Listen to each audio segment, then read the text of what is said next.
Bases dropped on another edition of Soccer Down Here. It's a Wall Pass Wednesday. So if there's anything on your mind while Jarrett and I are recording this particular session, as Jason is still on the mend, let us know on the Twitters, whether it's at Soccer Down Here, at Jarrett_Smith, at OSG Nelson. Hit us all up if there's anything on your mind this morning. Have a couple of things that we want to get into out in the community. SDH will be, as I use my Yoda subject and verb agreement very, very early here in the show this morning. We're Wild Heaven tomorrow from 6 to 8 live, and it's going to be a fun one. So it'll be great to see everybody there. And Wild Heaven 6 to 8. And just as a bit of a reminder, if you're a season ticket holder, you might want to be at the show tomorrow night. That's all we're going to say. So if you're a season ticket holder, you might want to be at Wild Heaven tomorrow night. Just saying. So that's going to be fun. Good to be back out in the community. Good to see folks. And once again, great to be out on the road. Just after the twos play tonight, we'll talk about the twos as a part of our morning update here. We'll talk about MLS, anything else on our minds before we head out the door. There's a couple of things that I wanted to get into, specifically news out of the NWSL, and that's the big thing. So we'll get into that coming up in just a little bit. But once again, it's time for the morning kickoff, brought to us by our friends at Kickoff Coffee. Kickoff Coffee CO. And you use the @ sign ahead of that. KickoffCoffeeCO.com on the Bird app, on the FaceSpace, and on the Instagram. Kickoff Coffee CO. Thanks to everybody who has been helping out Kickoff Coffee with what they want to do and giving back to the community. Use the code SoccerDownHere15 and get your Kickoff Coffee, which has been drawing rave reviews here inside Office HD from the boss, in addition to all of you who have invested there as well. A quick reminder, 10% of all proceeds help out youth development when it comes to the sport of soccer. So once again, at Kickoff Coffee, KickoffCoffeeCO.com. Use the code SoccerDownHere15. Get some fantastic coffee and give back like the folks at Kickoff Coffee are as well. So morning kickoff this morning comes from me. And as we are here in summer, specifically now for the last couple of weeks, officially because of the calendar, we've had leagues that have started out late spring, NPSL, USL League 2, USLW, and their play is winding down in the regular season. Coming up later in the week, as an example, we'll have our last NPSL Southeast review preview, where we catch up with as many of the coaches as humanly possible and set up the last weekend, this case, of the regular season. And for those who haven't had the chance to keep an eye on the lower divisions and their summer sprints, I guess this is a call to arms for me. If you are close to one of these teams in your footprint, check it out. Go and visit, whether it's Apotheos at North Cobb, whether it's, if you're a fan of Appalachian FC, heck, if you're on the road and you want to go catch some of these games, I would recommend doing so because it's great competition. And I know that I use the tag at the end of the show every single week when I'm promoting the NPSL and USL League One and USL Championship. But it's a great opportunity to see the game at its grassroots best and to be able to give back and be a part of the community and see what's going on as all of the talent that we know is on display, not just here in where we're based in the Atlanta area, but here in the southeastern United States and wherever you're listening. It's a chance for you guys to catch this talent at its early stages. So you can sit there and have the moment like I did back in the days of black and white television. And I had a lot of friends that went to Emory University. And there was this place near Emory, just off campus, called the Dugout. One night, and I think that the statute of limitations is gone on this one. One night, me and a lot of my high school buddies who were at Emory, and I think I'd graduated college at the time, and they were still doing work. We go to this place called the Dugout. We wanted to go shoot some pool because my buddies had their dates. I was there. We wanted to go shoot some pool because there was pool going on and there were empty tables and things like that. There was a guy at the door collecting a charge. It was a $2 charge to get in. And on a Friday night, on a Saturday night, we're sitting there going, why are we paying $2 to go and shoot pool. And the guy says, well, there's this duo that's going to be doing stuff on stage, and it's a cover charge because they're here as well. And so we paid the $2, and so we're playing pool up front. And it turned out that these two singer-songwriters who were on acoustic guitars were very, very good. And it was the first chance that we had heard this particular duo singing. And if we hadn't paid the $2 charge, if we hadn't paid the $2 cover just to go play pool, we would have missed the opportunity to see the Indigo Girls in their early days, and wouldn't have necessarily been right there on the ground floor of saying, hey, Amy and Emily, they're really good. And so my call to you this weekend and for the remainder of the seasons in USLW, USL League Two, and Jessica Charman, by the way, is a machine calling a lot of the USL League Two and USLW stuff where MOBA is concerned, by the way. Catch her and you'll follow her on her Twitter at Just Talks Footy, and you'll know exactly where she is and how many games she's calling on a weekend. But I would encourage you, as the seasons are winding down here in the spring and summer sprints, have your Indigo Girls moment. Wander over to McDonough High School Stadium and catch the Revs as they're trying to solidify a playoff spot against North Alabama.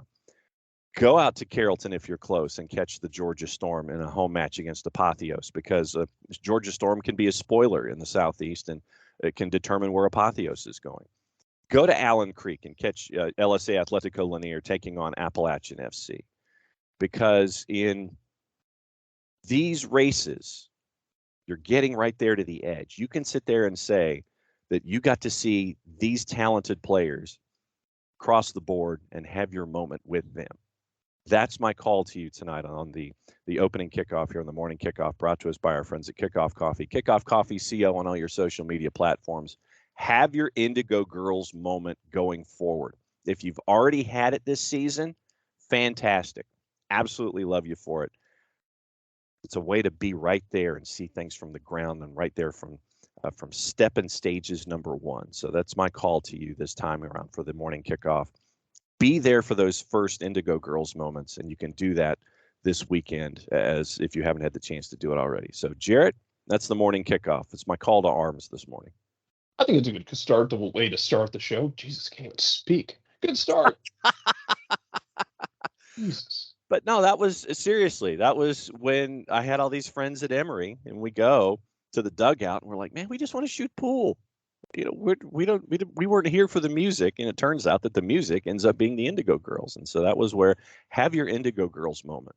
If you haven't had it, if you've had it, fantastic. Continue to go see that band that you don't know, that you're just starting to hear that music from. So, have your Indigo Girls moment if you haven't had it, and have it continue when it comes to League Two and League One and the championship and everything else going on around you, the high school game, all these kinds of things. Have your Indigo Girls moment. That's my call this morning. Can you talk now? Yeah, you're back to talk. No, it's fine. No, we can try. We can try. Jesus, I mean, what are we going to talk about? The fact that Toronto is completely decided to upend MLS and turn into Serie A West, basically. Yeah. It's just basically importing half of the Juventus team. Nick can't attack me from here, so not like the Italian players got anything better to do in the World Cup season. 'Tis true. Yeah. And the news yesterday. So let's go back to the initial thought. So first and foremost, Alejandro Pozuelo to Inter Miami. They'll take this a state of time. Alejandro Pozuelo to Inter Miami. And you look at that and you're going, what in the wide world of sports is going on here? And Michael Singh and his friends at the Parlay were some of the ones that burst through the door first. Trading Pozuelo to Inter Miami. The deal is expected to be announced tomorrow when the secondary transfer window officially opens up. Reportedly, they're supposed to be receiving just $150,000 in general allocation money from Miami. But for Toronto, and this is from Michael's work, the move is about freeing up the DP spot. So $150,000 in GAM for Alejandro Pozuelo. Where has the market gone? That's what I'm trying to look at right now. I'm trying to remember because I think Pozuelo is a free agent after this season. I think it's in 6 months. Yeah, I think he is a free agent after this year. So it was a move that Bill Manning sits there and it's like, look, do we do something and make sure that we get at least something in return? And I mean, we see this in Europe a lot where folks they're coming up on that window of they can determine whether or not what they want to do. And I think that this was Bill Manning doing one of those moves that preempts any kind of nope, I'm not going to re-sign, nope, I'm not going to do anything. And it's like, all right, let's get something for Alejandro Pozuelo in Miami. And Chris Henderson, by the way, for me, Chris Henderson, executive of the year in Major League Soccer. Yeah, he's done a great job. They nailed the Campagna move. This is because it looks like this is going to be for about 150 in allocation money. Yeah. Which yeah, I mean, look, if Toronto's just trying to clear it off the books to make room for Bernardeschi possibly being that guy, yeah, then yeah, you're just trying to get it off the books. If you're Miami, it's you talk about it being in Europe. We see this in American sports all the time. We see this especially in baseball where, guys on, he's about to be a free agent. You don't want to deal with it. So you want to get what you can for him instead of possibly losing him to walk for nothing. Yeah, a couple 150, maybe a little bit more, maybe some performance incentives and in an allocation money. And you free up a spot to bring in a guy who you can line up. And Bernardeschi's 28, I think. Yeah. You get a little bit younger. I do think there's some risk there because Pozuelo is 2 years removed from being league MVP. He works in MLS. He is more of a sure thing, and Bernardeschi could come in and be a sure thing. Absolutely. But you are moving on from a sure thing. But if you feel like you're not going to re-sign and you're going to go in a different direction, then yeah, you move him. And great job by Miami for answering that phone and saying, hey, send him down here. We got a little bit of extra of allocation money. I don't know how Miami has any extra allocation money. I don't know where they found it, but free up a little bit of, pay a little bit, get him in here, see what he can do, and maybe he shows out enough that he fits with what Miami wants to do. I think he fits with what Miami structurally can do, and I'll be interested to see what Phil Neville gets out of him because it could work really well down there.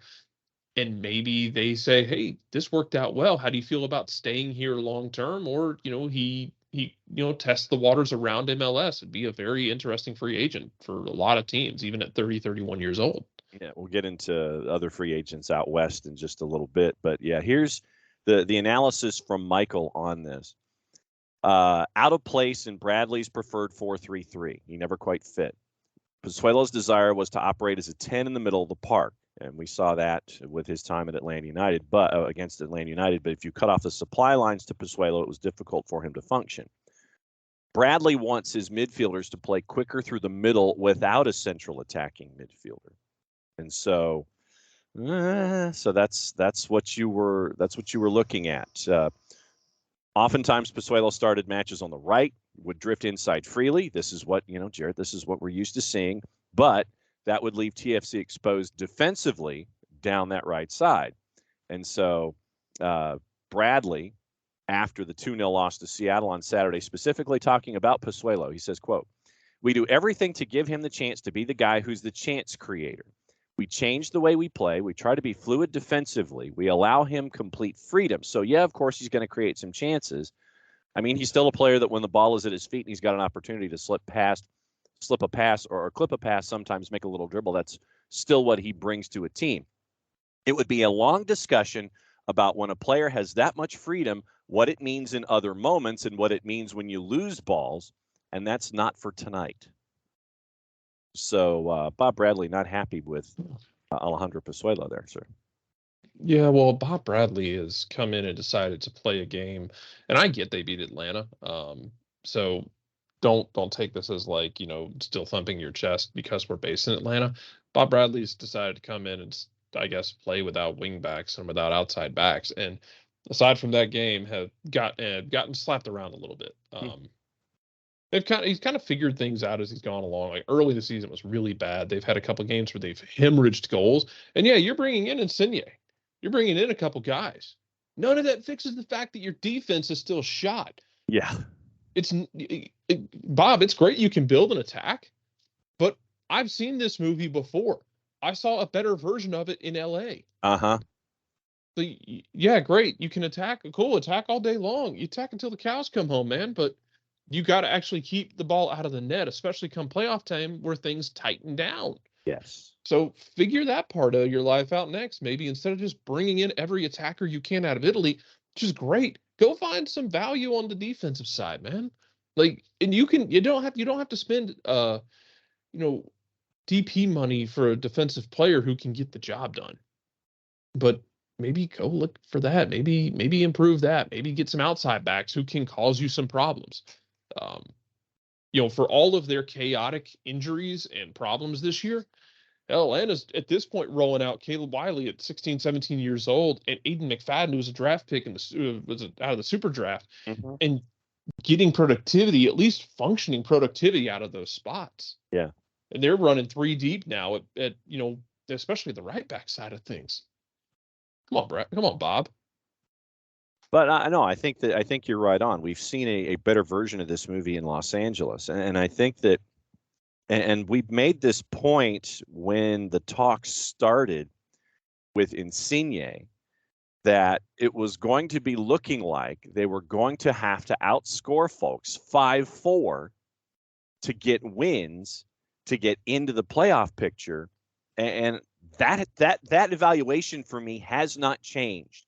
You're bringing in Insigne, Criscito, possibly Bernardeschi, and okay, so Bernardeschi gives you a winger for your 4-3-3. Okay, great, fine. Last time I checked, you're still not stopping people, and there's also talk that Carlos Salcedo may have to return to Mexico to attend to a family emergency, which could free up another DP spot. And if Salcedo leaves TFC, he could go back to Tigres to be closer to his family, join TFC in the offseason, in and out of the lineup, various reasons. So, I mean, it's you see this Italian gambit by Bob Bradley where he's trying to, and we have definitely known, Jarrett, that Bob Bradley is a very stubborn individual, very set in his ways, and he wants to do things a certain way, and he's going to continue to do things a certain way to prove his point. And legitimately, and I could be crazy for thinking this, I think legitimately it goes back to what happened at Swansea when he got screwed. And he now has a point to prove at every stop along the way that his way is the way, and he's not going to deviate from that to continue to prove a point that I think has been there ever since the time that he got completely and totally dumped and screwed over at Swansea. I just think he's had that chip on his shoulder ever since. It may be the case. And yeah, like because you can separate it all out. Like, yeah, he did get screwed at Swansea. England continues to be the kind of place where I know it's not every English fan, it's not every English pundit. It's unfair to categorize them all this way. And just like it's unfair to categorize every fan of every college football fan base, if you want to bring it back locally, as being lunatics. Yeah. Not everyone in England is, an anti-American, high and mighty, condescending prick about everything. Yeah. But enough of them with a microphone were that we still see it now with everything going on at Leeds. Yeah. And you saw it when Bob was at Swansea. And John, you part of the Swansea Trust, as well as anybody. Like that, you could have put a lot of people in that spot and the same results would have happened. Uh-huh. Our team was a mess. But if he's feeling that I got to prove it, man, that's something you got to work through then, Bob. Because you don't have to prove anything to me personally. I'll tell you, you don't have to prove anything to me. I mean, you did some damn good work with the U.S. national team. You put together one of the best regular seasons we've ever seen in MLS for that LAFC team. Carlos Vela had the best regular season we've ever seen from an individual player. Did a great job of getting productivity out of guys like Anthony Kay and Atuesta. You took a Latif Blessing, who was kind of on the outside looking in Kansas City, and got something out of him. You've done good work, man. Just don't. I don't want this concept of I got to prove it. That shouldn't. Don't let that override the concept of building a really good team and a good program and building further to your legacy. Taking LAFC from an expansion team to a force in the regular season that just couldn't quite get over the hump in the playoffs and got to a Champions League final in a really weird format in 2020. Now bring that over to Toronto and build your legacy, but man, just please build a defense. Yeah, or just make sure that you're looking for defenses. But Bill Manning has never been one to shy away from opening a pocketbook, because that is the MO for the teams there in Toronto, short of the Argonauts, obviously. But the Raptors will bring in Kawhi Leonard to try to win a championship. They'll do that. The Maple Leafs will spend as close to the NHL salary cap as humanly possible to try to make Austin Matthews happy and bring a championship, a Stanley Cup to Toronto. Maybe they need to, maybe they need to find more wreckage of Bill Barilko's plane. I don't know. I don't know why, things haven't happened for Toronto. But in these other instances, they're in town. The Blue Jays, they'll spend money too. But once again, it's Major League Baseball, and you're in the American League East, so it's an issue there as well. Their DNA is to spend money to solve problems.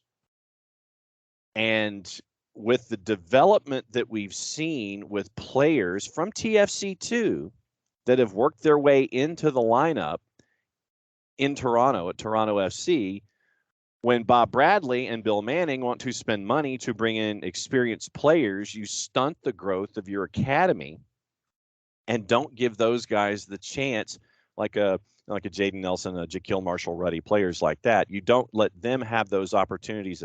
Jacob Schaffelberg is another example. You don't let them have the opportunity to grow in these situations because you think that throwing money at a problem is going to be the end solution. And we'll get into that in LAFC here in just a little bit. But it is a gambit that folks play, and I get it. I mean, folks, you have the academy approach and spending money, like we see here with Atlanta United. There's a balance there to make sure that you can succeed and continue to grow. And it's a situation in other places like Dallas where you build an academy, and now that you've sent some players on, you get to reinvest that money, and we're seeing bringing in players like an Alan Velasco when you send Ricardo Pepi on his way. But in Toronto, with a guy like Bob Bradley right now, with Bill Manning there with him, they want to spend money to solve problems. That might do you well in the short term, but it stunts your development growth. And I think that is something that I'm going to be keeping an eye on going forward. How successful is this gambit of going Scrooge McDuck and spending money to bring in all of Serie A? It's something that, for me, like I said, it's your way. I get it. That's how you want to do it. That's cool. That's fine. Will it work? You're going to have to outscore folks now 6-5, I think, instead of 5-4, Jarrett, when it comes to the rest of this season. Because Toronto, when you look at the standings right now, Toronto and Atlanta, they got work to do. We know this when it comes to the Eastern Conference in and of itself. Next up for Toronto is a game against your Quakes, and we'll talk about that one on Friday. Right now, Toronto's a home favorite. But Toronto right now, 12th in the East, 2 points behind Atlanta United. You've lost 3 of 4. You're giving up on average just under 2 goals a match, and you're scoring only 1.3. So it's basically like 1.3 to 1.9 when it comes to goals scored and goals allowed. That's not a good margin. 34 goals allowed are most in the East. Cincinnati, even with the 5 that they allowed to Austin early this year, they're at 32. And also you look at goals allowed, period. There's one more team that has given up more goals this season in Major League Soccer than Toronto FC. Jarrett, can you name them? What is it? Toronto's given up 34 goals this year. There's one team that has given up more than 30. I'm trying to think of the number. 35.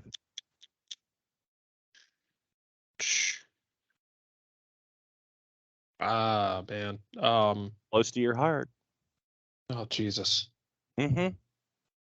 San Jose. Sporting. Oh, God, take the over. Sporting, yeah. Sporting has given up 33. They've lost 4 of 5. And so here's the worst defenses in Major League Soccer. Sporting doesn't believe in having a 6, so that matters. Yes, yeah. No, Ilya's in Los Angeles. You see where they are. Strangely enough, they're at the top of the standings in the West. So 32 goals allowed is FC Cincinnati. That includes the 5 that they gave up, I think, opening day to Austin. It was either week 1 or week 2, I forget. 33 goals, Sporting Kansas City, and they're last in the West. Toronto has given up 34. San Jose has given up 35. That's what you're looking at right now. And if you're a Toronto FC fan, you are 7 points out of a playoff spot, just passing the halfway point of the season for you. That's what you're staring at.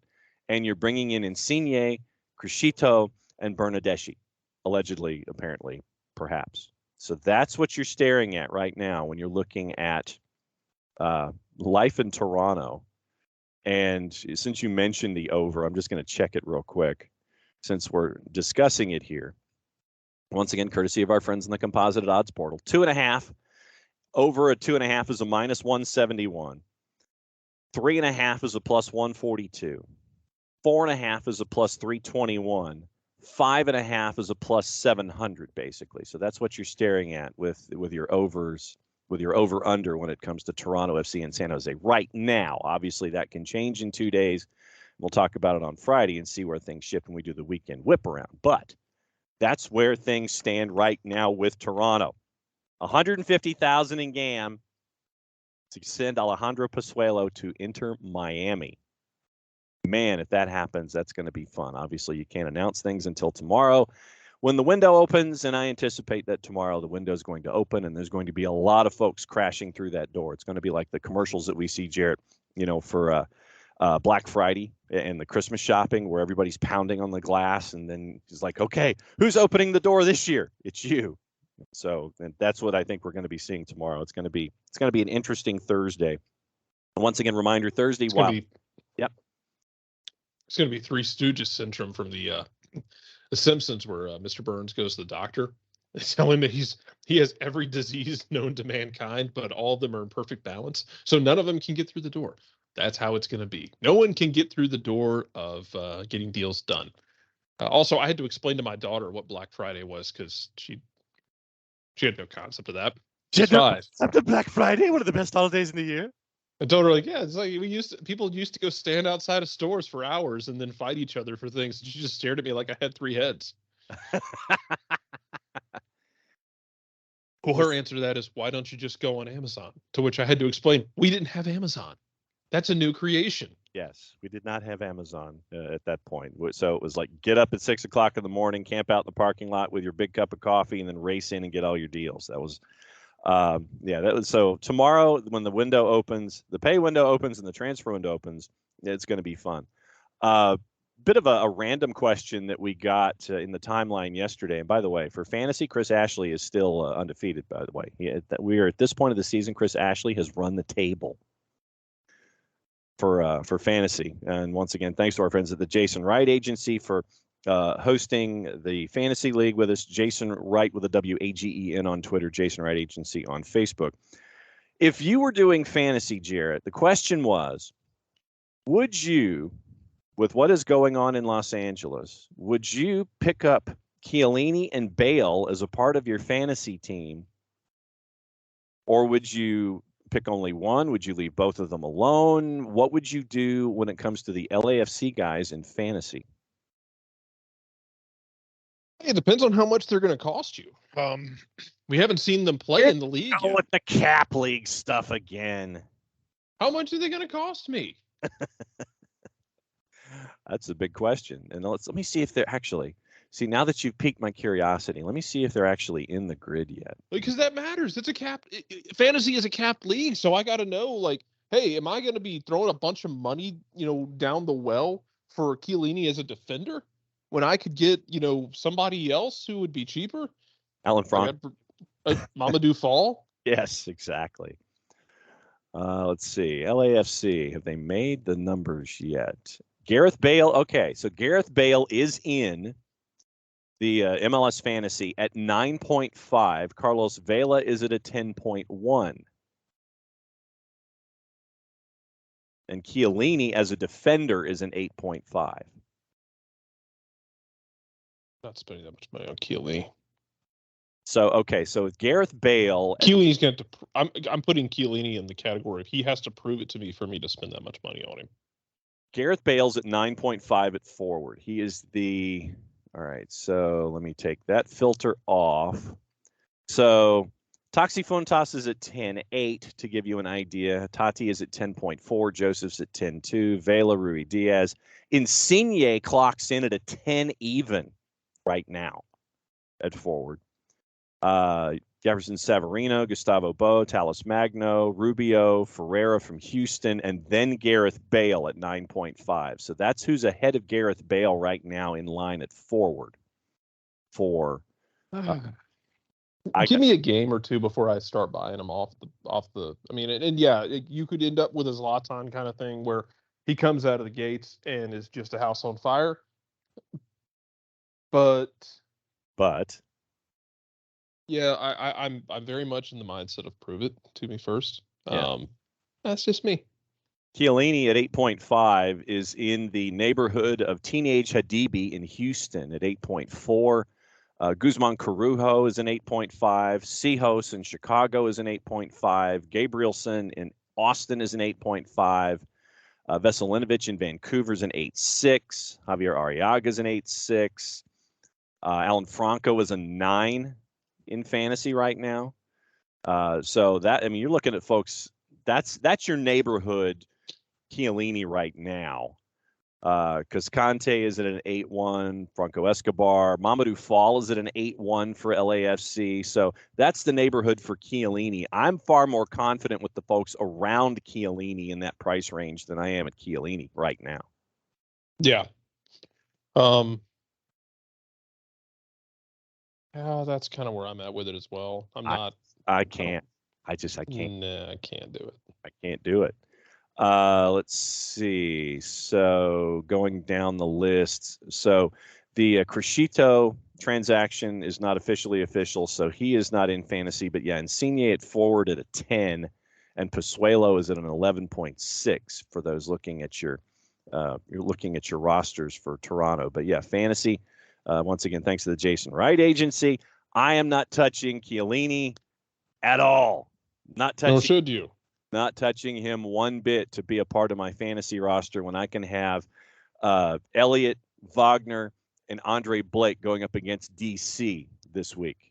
Philly and DC. Well, do you really want to go up against Taxi Fontas? Yeah, I was going to say, do I want to thumb my nose at Taxi Fontas? I know. No, you don't. I promise you don't. No. And with with Bale and Vela, and was it officially irony that Vela was injured the first time out after the Bale announcement? Is that officially irony, do you think? I think it was tragedy, if nothing else, just because you had this story that no one talked about on the national side for weeks of like, this should have been a much bigger story that like, unless it was just like a thing of, we know for certain that he's going to resign. But when he kept leaving it kind of open-ended with the talks, somehow it didn't become a bigger story, and I am still perplexed by that. But he stays, and then he gets hurt. It is tough, and it's kind of tragic just because you've seen what he can do, mm-hmm. and you would love to see him do it. You would love to see him be able to keep to keep having those amazing performances, but kind of tough to happen when, you know, it's kind of tough to happen. It's kind of tough to do great things when you're sitting on the trainer's table. Hopefully he's able to get back into the flow of things because he made for some great moments. He had the hat trick to open the season. I think everybody was kind of expecting, oh my God, he's back. Uh-huh. And it just hasn't materialized because it's tough to play when, you know, you keep getting hurt. So, I mean, for me, it was more tragic than anything. So where does Jesse Lingard go? According to Rob Dawson. Oh my God. Yeah. Hell yeah. Let's do this. ESPN's Rob Dawson. Here's the background. Came out very early this morning. Jesse Lingard left Manchester United as a free. He's currently being chased by West Ham and Everton. He was on loan to West Ham, scored 9 goals in 16 matches last year. David Moyes really wants him at West Ham. Everton, of course, would love to have anybody to keep them from getting relegated. According to Rob, 2 MLS sides are also interested and are set to meet with Lingard and his reps to pitch what have been described as, quote, groundbreaking deals, end quote. So Lingard's future is up in the air, but 2 MLS sides are interested. What 2 do you think they are? I want to guess that one of them might be LAFC, to be honest, because they've talked about bringing in a DP striker and a big name European DP striker. I don't know if that would be it. Man. What about Crosstown if you get rid of Douglas Costa? I mean, you still got Chicharito. You know who would be interesting for this, and I don't know if they'd spend the money for it, but who could really use an actual striker, and maybe the manager wouldn't break this striker, is Minnesota. Okay. They're still running Robin Lott out there as their striker. And it's working. They've won 2 straight. Both of them have been terrifying. Yes. Nothing about them has been, built in confidence. But I wonder if Minnesota would be a part of that, or if New York City would be a part of that, if Tati Castellanos is leaving. Yes, that was exactly what I was thinking. My first thought was NYC to protect you for Tati going outbound. If you're doing that, I think it means you got something in pocket with Tati that, we know we're going to send him. Otherwise, man, like, there's teams that could use him. A lot of teams could use him, but I just don't know where they would. I just don't know where they would, where he would fit, and who's going to pay the money, and depends on also who has the free DP spots. Like Minnesota came to mind because Hanu is gone now. Like they have sent him back to France. If LAFC ends up selling, who's the striker for LAFC? Who am I thinking of? Brian Rodriguez? No. Chicho Arango. Arango. I think it's Arango I'm thinking of. If they end up moving him within the league and freeing that up, you're going to have places a guy like Lingard could go. Just be interested to see how much are y'all going to pay to bring him in, and how much of this is him entertaining the offers, but in the same way that you go to a Tesla dealership to test drive a car. You go to that dealership to test drive it because you wanted to try and drive something that was going to go super damn fast. Didn't necessarily have any interest in buying it. You wanted to try it out. I'll give you another one, and this is me quickly analyzing the landscape with an article that is how old? When did Tommy Scoops put this one out? February. Okay, so basically this is 5-month-old information. Okay. And try not to hold me to it. Chicago. Looks like going into the season, they had a DP spot available with Shaqiri and Gaston Jimenez. So if you paired Shaqiri with Jesse Lingard and worked out the DP situation, then that one, because once again, it's a large market. You've got the other guy that you can work with who's being paid 8.4. If Joe Mansueto really wants to put something on the table, then you could do it with something like that. That was but honestly, like you, the first place that popped into my head was NYCFC. That literally was the first place that popped into my head. I'd be interested to see. I hope it's something weird. Like, I hope it's like Sporting Kansas City has decided that Polito's not ever going to be healthy, and Sporting Kansas City is like, hey, you know what goes great with Jesse Lingard? Barbecue. And very strong barbecue opinions. Yes. That would be. And could you imagine Jesse Lingard under Peter Vermes? Be a lot of glass taped to people's knuckles when they fight, but okay.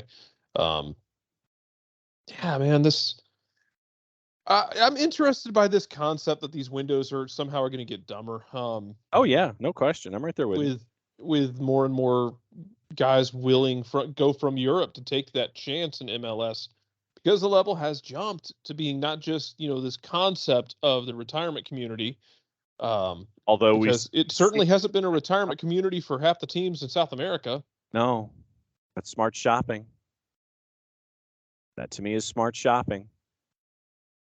And I mean, that's legitimately, if you want to position yourself as a top, as one of the top 10 leagues in the world, what you've got to do is you've got to treat yourself like a growth industry. And how do you treat yourself like a growth industry? You sit there and you look at those places where you can continue to grow, exercise profit, continue to grow, exercise profit, and reinvest in it. That is what I'm looking at here with Major League Soccer going to Central and South America. And the teams that do that are the newer clubs, the ones that see themselves as growth funds, basically, and not the ones that want to bring in the 30-plussers to try to sit there and say, hey, look, shiny object, and look at their history, instead of let's build history and bring in these younger guys. So, I mean, to me, I'm of the latter. I want to be a growth industry. I want to be one of those growth firms and one of those growth funds, instead of sitting there and it's like, okay,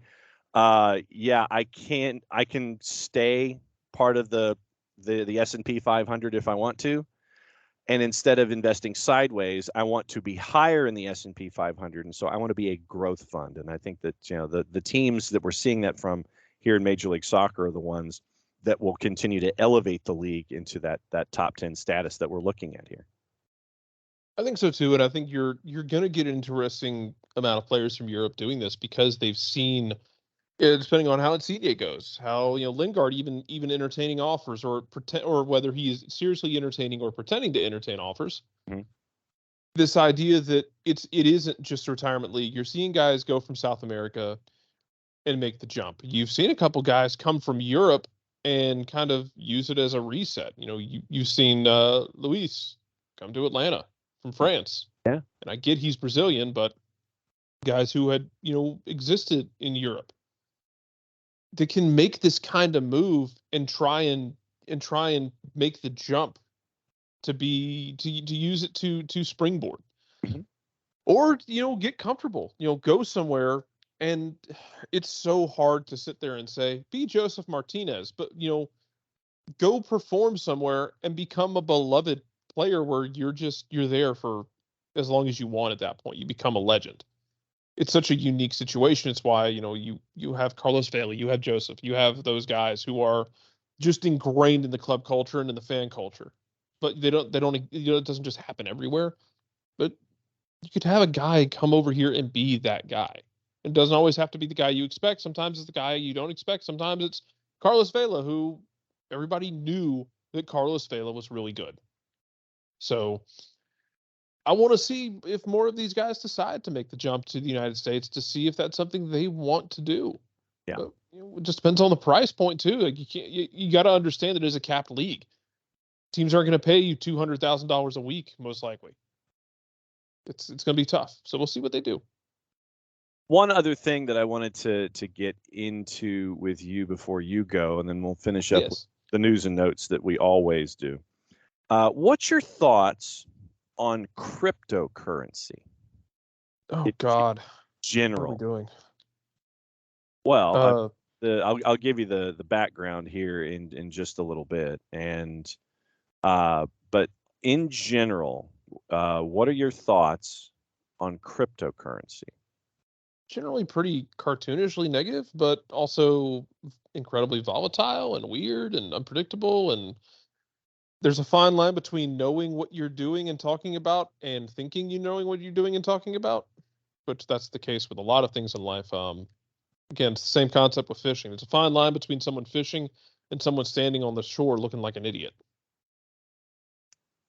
trying to. So, of course, I had the information, and now, of course, it has disappeared. Is someone getting sponsored strictly by crypto? Because a bunch of these clubs in Europe have like made crypto deals with like a team coin that hasn't. I think Hibs did this. I think Rangers may have done it as well. Yeah. Like they made like a team coin, and then like the company that was doing it went under, something like that. Well, and here's where I found it. Bob Williams over at Sports Business News.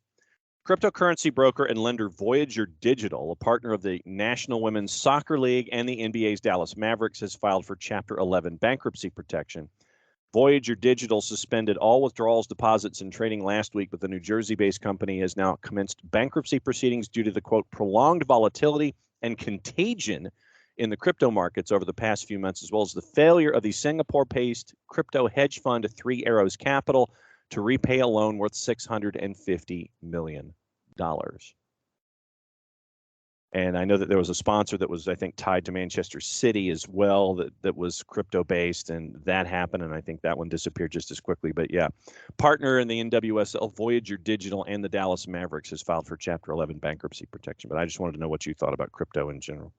It's so volatile and so unpredictable, and you got people flooding into the market left and right and throwing money around, and it's just there was just limits on stability. And I'm sure somebody will at me about this. I don't really care.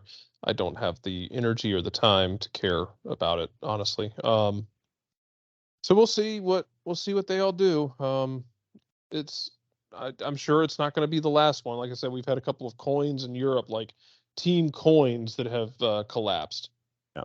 And a lot of shady scam materials going on with all that. So that's what it is. England, we're starting the Women's Euros, I believe, is today, as a matter of fact. Ooh, fancy. England, Austria, Norway, Northern Ireland is Group A. The Women's Euros run until July 31st, and the finals are at Wembley. So let's look at let's see if we have. Well, what do you know? We've got juice boxes for it. Oh, my God. Yeah, let's do it. Juice boxes for the matchups for the Euro women's tournament. And it's the one that starts today, obviously the home country, England, big favorites at a -625 going up against Austria. All these kicks are either noon Eastern or 3 Eastern. So follow along where you can grab the women's Euros. England, Austria today kicks off your tournament at 3. Tomorrow it's Norway, Northern Ireland. Then it goes into groups as we continue to roll. And then for the remainder of the week, Spain, Finland, Germany, Denmark, and that gets us into the weekend. So, yes, Wednesday, Thursday, Friday, every day going forward, there's soccer, people. And the women's Euro starts today. So 3 o'clock Eastern. That one's going to be it's going to be fun to watch and fun to see. How also, Venezia, literally the Venezia, the club, literally just said, Venice will sink before we subject you to NFTs. There you go. There's that too. Well, Premier League is pressing ahead to launch a NFT collection. So I don't get into NFTs. I really don't. Neither do I. Because I know how to use copy and paste. Yeah, non-fungible tokens. It took me forever to realize, first off, NFT is a non-fungible token. It's that word fungible right there in the middle. That is the one. Always makes me think of Lunchables and whatever the hell we ate as kids. That honestly probably going to survive a nuclear fallout if I have to, because of the stuff we put in our bodies as kids. You ain't kidding. There's no way Capri Sun was not radioactive in some way, shape, or form. There's no way Sunny Delight was not radioactive. Absolutely. We have action at the Fraction tonight, by the way. Sorry, action at the Fraction. I said I was done, but we're not done. Action at the Fraction tonight, and it's blood feud. Birmingham comes to town, sir. Yep. Everybody's going to fight about I-20. Should be actually a really fun game. I wrote a piece up on soccerdownhere.net. Atlanta United 2 completely laid an egg 2 weeks ago against Hartford at home, to the point that I've never seen Jack Collison that upset. Then they went on a 5,000-mile road trip and proceeded to play 3 really good games. They are continuing what is a very unforgiving stretch. I do not expect the people at the USL scheduling office to get a Christmas card from Atlanta United 2.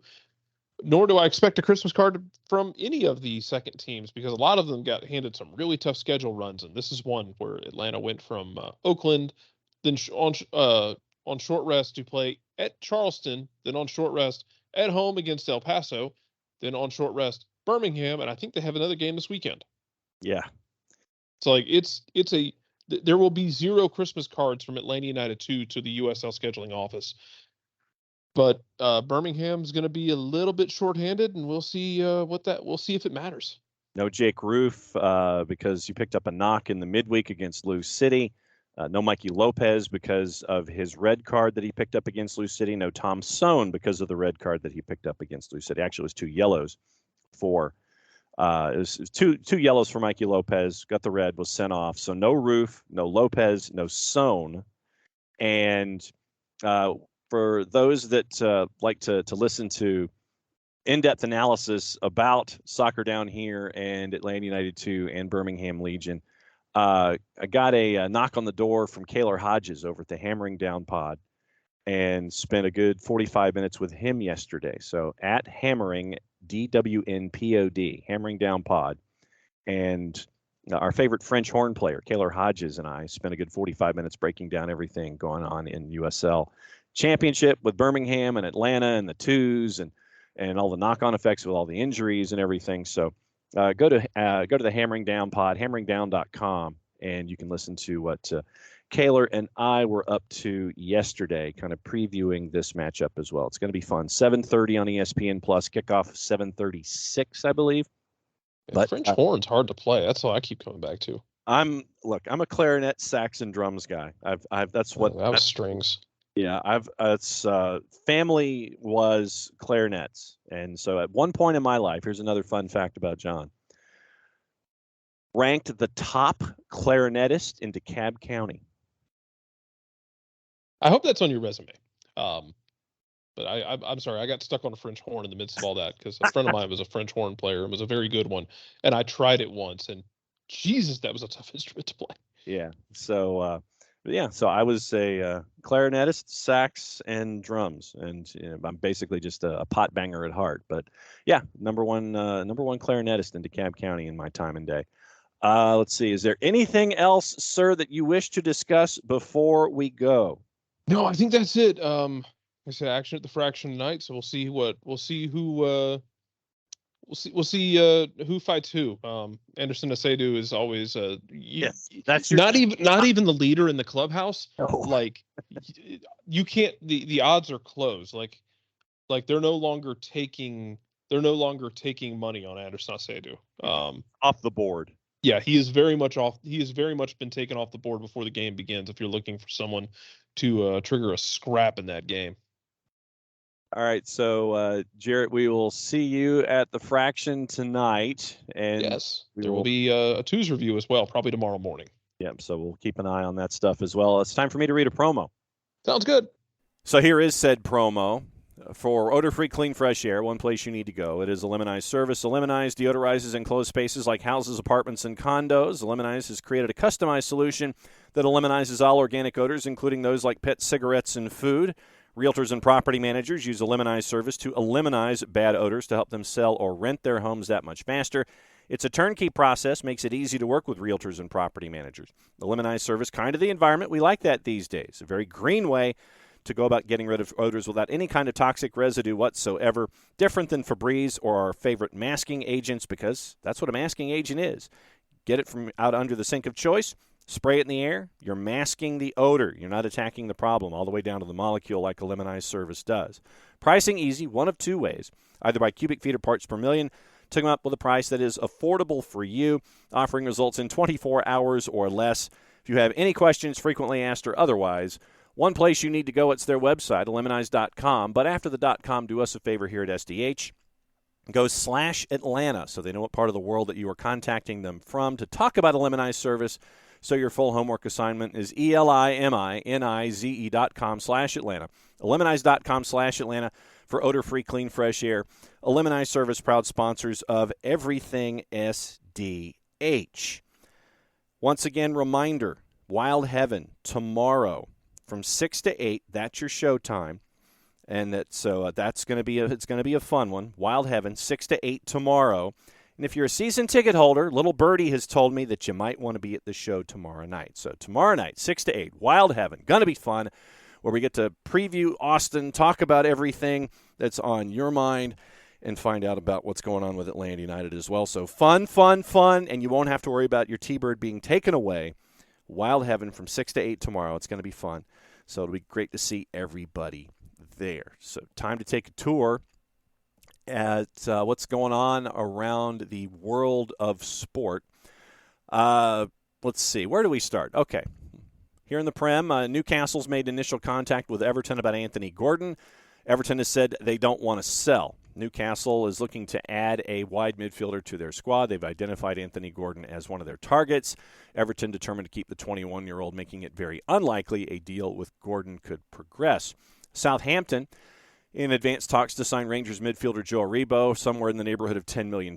Manor Solomon having a medical with Fulham ahead of completing a season-long loan move from Shakhtar Donetsk. They tried to get him on a permanent deal earlier in the window, but everyone like Nice was interested. Fulham's interested on a permanent. Right now it's just a loan because of all of the questions involving the Ukrainian Premier League. So keep an eye on all of the rosters for the Ukrainian Premier League sides and where those players go for their season-long loans, because they are still technically under contract with their clubs in the UPL, but they are being loaned out so they can continue playing. And then once the Ukrainian Premier League starts back again, and there's talk that may happen in August, but they don't know the parameters and locations and how they want to get the season taken care of. They want to get everything started in August, started back up in August. We'll see what your updates are, but keep an eye on all the players that are going to be egressing from the Ukrainian sides and playing football here in the near future. Andreas Pereira is close to completing a permanent move to Fulham from Manchester United, worth £10 million, fully agreed to, breaks down as an £8 million initial payment, $2 million in add-ons. Pereira is expected to have a medical this week and finalize personal terms before completing the move. Leeds, once again, wherever you heard this before, closing in on the £20 million deal for midfielder Tyler Adams from RB Leipzig, expected to complete the medical and sign a contract on Wednesday. And Sinistera, that one has been talked about from Feyenoord for the neighborhood of $25 million, so we'll keep an eye on that one as well. Manchester United, unsure of whether Cristiano Ronaldo will fly out with the team on Friday for their preseason tour of Thailand and Australia, but they insist that he is not for sale. Really cool move from Real Betis. Legend Joaquin has signed a new one-year deal at the club that will take him past his 41st birthday. Started his professional career with Betis B and has gone on to make just under 500 appearances for the club in all competitions, twice lifting the Copa del Rey. Joan Laporta at Barca has said that he's had his say on Frenkie de Jong amid speculation of a summer move to Manchester United. Quote, "De Jong is a Barcelona player, and we, unless we need to, don't want to sell him," Laporta said at the presentation of Franck Kessie on Wednesday. "We know he has offers. If at any time one of them interested us, we would sell him, but right now we're not going to." That sounds like the beginning line of a negotiation for anybody that wants to knock on the door. Tottenham and Ajax have agreed on a fee for Steven Bergwijn. So it looks like Bergwijn is now undergoing a medical at Ajax, so that one looks like it's on its way. Mauricio Pochettino is targeting a Premier League return, not necessarily a surprise. It'd be interesting to see where the first stop could be. Now that Mauricio Pochettino has his severance package and has been released from PSG, Christophe Gaultier now set to be in charge there at PSG. Monaco are in talks with Leicester, courtesy of our friends at The Athletic, over a loan move for Boubakary Soumaré. And we've talked about Andreas Pereira. Everton have shown interest in rivaling Nottingham Forest for the signing of Wolves midfielder Morgan Gibbs-White. Ismail Assar, Emmanuel Dennis, Danny Rose, and Adam Messina are going to miss Watford's Austria training camp, with all four wanting out of Watford, and you can't really blame them. According to the Times, Juve are seeking a $75 million fee for Matthijs de Ligt, as Chelsea are looking to beat Bayern Munich to the door to sign him on the line that is dotted. Nottingham Forest also in talks with Bayern Munich over a €10 million deal for left-back Omar Richards. Daily Telegraph. Newcastle United's interest in Bayer Leverkusen winger Moussa Diaby is being frustrated by the club's insistence, Leverkusen's, that they will not consider bids of less than £60 million for the France international. Mainz in Germany have resisted calls from their own supporters to cancel a preseason friendly against Newcastle, protesting the fact that the club is owned by the Saudi PIF. The Peter Kenyon-fronted consortium that has been in talks by Everton have insisted their offer for the club remains on the table. We'll keep an eye on that. England's women's side will receive a bonus of £55 million each if they win the Euros this summer. It's officially official. Sir Elton John, we mentioned Watford, said he's ready to get his hands dirty at Watford, take a more active role in the club again. So we'll keep an eye on that. Let's see if there's anything else on the board. From the Mirror, police are investigating death threats and racist abuse aimed at Kurt Zuma, and the police have now come under fire for making no arrests after 4 months. Memphis Depay failed to make the grade during his 2-year spell at Manchester United, and it clearly showed enough talent in the eyes of former manager Jose Mourinho. So Mourinho talked to the Mirror about that. Chelsea want Bayern Munich fullback Benjamin Pavard as an addition to their ranks as well. That's a quick look at everything that's been going on around the world of soccer. Very, very busy Wall Pass Wednesday. Once again, reminder, Wild Heaven, 6 to 8. Little Birdie says, if you're a season ticket holder, you might want to be at the show. So it'll be fun. It'll be great to see everybody, and it'll be a very cool time had by all. If you've got anything on your mind, let us know on the Twitters. Let us know on all of our social media platforms. Once again, thanks to our friends at Kickoff Coffee, Kickoff Coffee CO on Instagram, on Facebook, and on Twitter. Thanks to everyone who's helped invest in Kickoff Coffee and getting some really good coffee. Soccer Down Here 15 gets you 15% off. 10% of the proceeds go to help youth development for the sport of soccer in and around all of Kickoff Coffee's areas. So keep an eye on everything going on. Action at the Fraction tonight, 7:30 start. A little after 7:30 is first kick. Birmingham comes to town. So if you have a chance to go up to the Fraction, Fifth Third Bank Stadium up in Kennesaw, please do. It'll be great to see everybody up there. And we'll see what happens tonight in USL Championship. That is not the only action going on in USL Championship tonight. 4 matches, Pittsburgh and Indy 11. Pittsburgh is a minus 185 against the struggling Indy 11 side. The draw at Highmark is a plus 303, and Indy 11 is a plus 413. Also at 7:30, Detroit City and Hartford Athletic. Detroit City's a minus 108. Your draw is a plus 270, and Hartford Athletic is a plus 229. New Mexico and RGV are playing one of 2 matches. The first one at the Lab is at 9 o'clock tonight. New Mexico is a minus 119, and your draw is a plus 259. And 274 right now is the number in the composite, courtesy of our friends at Odds Portal. In League Two, a lot of action going on today involving teams here in the footprint. Charlotte Independence 2 and Charlotte Eagles. Independence 2 is a minus 120. Asheville City and South Carolina Bantams. Asheville City is a minus 101. Bantams are a plus 219. Northern Virginia and Virginia Beach. Northern Virginia. Nova FC is a plus 112. Virginia Beach is a plus 181. Your juice boxes are out for the U.S. Open Cup semifinals on the 27th. That's 3 weeks from today. Orlando City is a plus 131. Your 90-minute draw for Red Bulls is a plus 215. And Red Bulls are a plus 175 at Orlando City. And the numbers are pretty much flipped for Sacramento Republic hosting Sporting Kansas City at Hard Health. Sacramento Republic a plus 179. Your draw is a plus 225. And Sporting Kansas City is a plus 141. Tomorrow we will be discussing everything that has gone on in the world of soccer. It'll be Thursday Thoughts. We'll find out what your thoughts are with all that's going on here in the sport of soccer as we go forward. Very, very busy time. Thanks for all of you for hanging out with us here to all of our talking, all the divisions, all the programming, all the 1v1s that we do. We could not do it without you. Thanks for hanging out with us on a daily basis for everything here at SDH. Wild Heaven, 6 to 8 tomorrow. If you're a season ticket holder, a little birdie told me that you might want to be there. So if you're a season ticket holder, you might want to be at Wild Heaven, 6 to 8. It'll be fun there. Action at the Fraction tonight, 7:30, kickoff a little after that, so it'll be fun on ESPN Plus if you can make it. Make it. Be great to see you. I think that's a show, everybody. So for everybody here at SDH, I'm just John. Play it safe, everybody. We will see you tonight in Kennesaw. Mucha plata, y'all.